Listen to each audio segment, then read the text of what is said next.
taking 251 people as hostages. Today, more than 2 years after that horrific day, Prime Minister Netanyahu has continued to uphold his commitment to bringing all of our people home and is continuing all efforts to ensure this essential process is completed. Our final 2 hostages are still in captivity right now, and we will continue to do everything to bring them back home. The Israeli government, the Missing People and Hostage Directorate, and our security forces are making extensive efforts for the return of our 2 hostages that are still in Gaza. They are Thai national Sutisak Rintalak and Israeli hostage Ran Gvili. These are people with stories who were both murdered on October 7th. Sutisak was a farmer, and Ran was a hero on October 7th, working to save people. Their families deserve the right to have a proper, dignified burial and to grieve their loved ones. We will be releasing more information about Sutisak and Ran at some point this evening with a video statement about their stories, who they were, and what happened to them on that horrific day of October 7th. I can now share with you that Israel is preparing to receive the remains of one of these hostages around 5 p.m. today. We will only know it is officially one of our hostages once they have been identified by the Forensic Institute. Now, the world has been spun into Hamas's web of lies for nearly 2 years now. 2 years, specifically the media, who has vindicated the terror group by spreading their deception and propaganda routinely. What web of lies, you might ask? The lies about their commitment to the ceasefire, the status of our hostages, and taking Hamas officials' word while reporting on critical stories that shape this conflict and the region. On Tuesday, Hamas spun another web of its lie by claiming they were releasing one of our final 2 hostages in captivity. Instead, the findings that we received were not linked to any of our deceased hostages at all. Let's take a look at the screen right now where we have been tracking Hamas's web of lies since the start of the ceasefire. I'm going to be breaking down different lies Hamas has told over the last few months now. So from the start of this ceasefire up until now. Let's go to the next one. Lie number 1.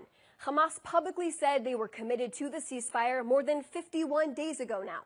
Lie. Hamas repeatedly violated the terms by not only attacking our soldiers, but by not releasing all of our hostages, the living hostages and our deceased hostages. This brings me to the next point. Hamas committed to releasing all of our hostages within 72 hours. That's a lie. More than 50 days later, now we still have 2 hostages that are in captivity. And these are just some of the articles that came out about how Hamas agreed to the first phase of the ceasefire plan. Let's go to the next lie. Lie number 2. Hamas declared they, quote, couldn't locate all of our hostages. Lie. Another lie. More than 50 days later, only 2 hostages remain in Gaza right now. Another lie. Israeli intelligence assesses Hamas knows where they are. We've been saying this for many weeks now. Hamas is aware of where our hostages are. You don't just take hostages and lose them. You need to find them. And Hamas has used the media to propagate this lie. I've seen this over and over again. I've been asked this on interviews as well. Hamas needs more time to recover hostages. Hamas claims it can't find 18 missing Israeli hostages. Hamas says it has handed over all the Israeli hostages that they can recover. We know this is not true. Next lie. Lie number 3. Hamas claimed they found and recovered the body of a hostage a few weeks ago. We all remember this because it was so horrific. Lie. They planted the remains there. Remember this video that came out of our IDF drones? These were the partial remains of an already rescued hostage, Ofir Sarfati, of blessed memory. It was a lie. The entire sequence of events was caught on camera of Hamas planting his partial remains here, pretending to uncover it and give it to the Red Cross. That's the 3rd lie I'm marking right now. Lie 4. A Hamas official tells Reuters yesterday they were handing over the remains of a hostage. Lie. The Prime Minister's office immediately released a statement calling them, quote, findings. Lie again. Forensic Institute determined that these findings were not linked to any of our deceased hostages. And look at all of the headlines about a Hamas official saying they were handing over one of our bodies. Lie, lie, lie, lie. 4 lies I'm counting from the beginning of the ceasefire when this first took place. And like I said, the release of all of our hostages is something that Hamas committed to at the beginning of this plan. Now next, to talk about another important development. The Rafa crossing will be opening shortly. In the first instance, this will be exclusively for the exit of residents from the Gaza Strip who wish to leave to Egypt. The exit will be facilitated through coordination with Egypt, following security approval by Israel, and it's a similar mechanism that operated in January of 2025. The decision was made in full coordination with the mediators of this plan. The Prime Minister has made it clear that if people want to leave Gaza, they should and they will be allowed to do so. The crossing will be opened both ways when all of our hostages have been returned, as per the entire agreement, which we want to happen immediately.